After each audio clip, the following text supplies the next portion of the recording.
ഞാൻ ആർളം ഫാമിൻ്റെ അഡ്മിനിസ്ട്രേറ്റീവ് ഓഫീസറാണ്. കഴിഞ്ഞ 1.5 വർഷമായിട്ട് ഇവിടെ ജോലി ചെയ്യാണ്. ആർളം ഫാമിനെ പറ്റി കേട്ടിട്ടുണ്ടോ നിങ്ങൾ? ആദ്യമായിട്ടാണ് അവിടെ എല്ലാവരും വരുന്നത്? എല്ലാവരും എത്ര ക്ലാസ്സിലെ കുട്ടികളാണ്? 9th. കൃഷിയൊക്കെ ഇഷ്ടമാണോ നിങ്ങൾക്ക്? കൃഷി ചെയ്യാറുണ്ടോ വീട്ടിൽ? ചെയ്യാറുണ്ട്. എല്ലാവർക്കും ഓരോ ചെടിയൊക്കെ ഉണ്ടാവും അല്ലേ? സന്തോഷം. അപ്പം ഇതാണ് ആർളം ഫാം. കാണുന്നില്ലേ? ഇതിൽ ഈ കളർ ചെയ്തിരിക്കുന്ന ഭാഗമാണ് ടോട്ടൽ നമ്മളുടെ ലാൻഡ് ഉള്ളത്. അതിൽ 3500 ഏക്കേഴ്സ് ഓഫ് ലാൻഡ് ഉണ്ട്. നമുക്ക് വലിയൊരു ഫാമാണ്. ഏഷ്യയിലെ തന്നെ ഏറ്റവും വലിയ ഫാമാണ്. ഇതിനു മുമ്പ് ഇവിടെ വൈറ്റ് ആയിട്ട് കാണുന്ന സ്ഥലമുണ്ട് അല്ലേ? വൈറ്റ് ആണ്. ഇതും പണ്ട് ഫാമിൻ്റെ ഭാഗമായിരുന്നു. 7000 ഏക്കർ സ്ഥലം ഉണ്ടായിരുന്ന ഫാമായിരുന്നു. അതിനെ ഡിവൈഡഡ് ഇൻടു 2.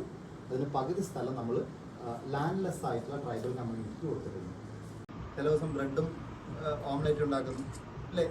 അതിന് പകരം എല്ലാ ദിവസവും ഓരോന്ന് ആക്കിയാൽ പോരെ. പക്ഷെ നമ്മളെല്ലാം ഓരോ ദിവസം മാറ്റുന്നില്ലേ അല്ലേ?